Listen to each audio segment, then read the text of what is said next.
Today I'm going to be talking about how to liquidate your card. I want to give you guys a full disclosure. Definitely do your own research. Some of them are more risky than others, and depending on your lender, it may be against your lender's policies. So definitely do your own research. And if you guys have any tips on how to liquidate credit cards that I didn't mention, go ahead and drop them down below. I'd love to hear from you guys on what's worked for you. I'm sure this isn't all the ways. This is just a few ways that you could liquidate your credit cards. So without further ado, let's go ahead and get into the video. There's cash advance. The downside of cash advances is they're usually associated with high fees. But if you have a quick turnover, then it shouldn't be a problem. If you know you're gonna make money quickly, then the high fees shouldn't matter, especially if you know that you're gonna profit more than the fees you're gonna pay. The next method is if you have something like a Navy Federal card, you could charge up a prepaid card with them, and then you could withdraw money from that prepaid card, or you could debit purchases with that card if they don't accept credit cards. The next way is if your family or friends are buying big purchases, you can ask them to let you know and use your credit card instead, and they could just give you the cash.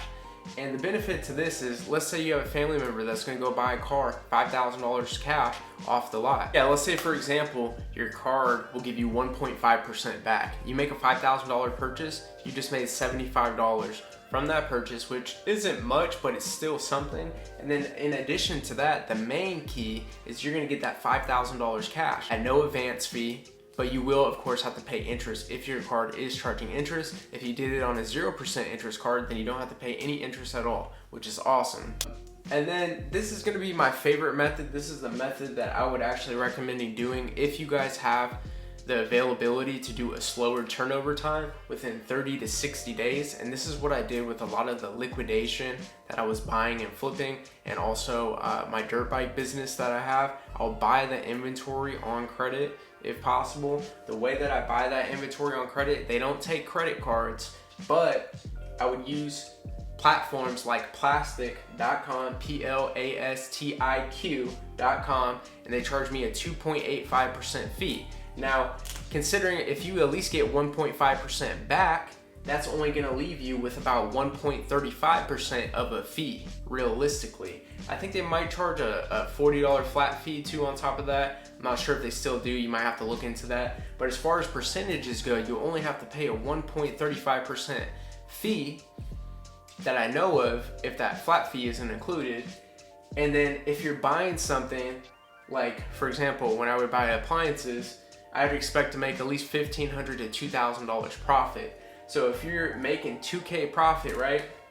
Let's say you buy 10K worth of inventory and you make 2K profit on that. That 2K is definitely covering that little 1.35% of fees, plus a little additional if there is anything else.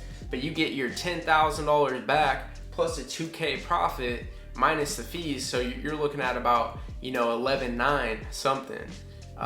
In cash that you could then use to either pay off that credit card if it has high interest if you want to, or you can use that cash to buy other things and then keep that money flipping in rotation. But keep in mind, you will have to pay interest on that card unless you have the 0% interest card. I just want to drop a couple of these for you guys, just to get you guys thinking. It's really about getting creative with these types of things. So there's a lot of possibilities. There's definitely probably more options out there. Drop them down below if you know any. And if this video provided any value to you, don't forget to like, comment, subscribe, hit that notification bell, and I'll see you guys next time. Peace and stay hustling.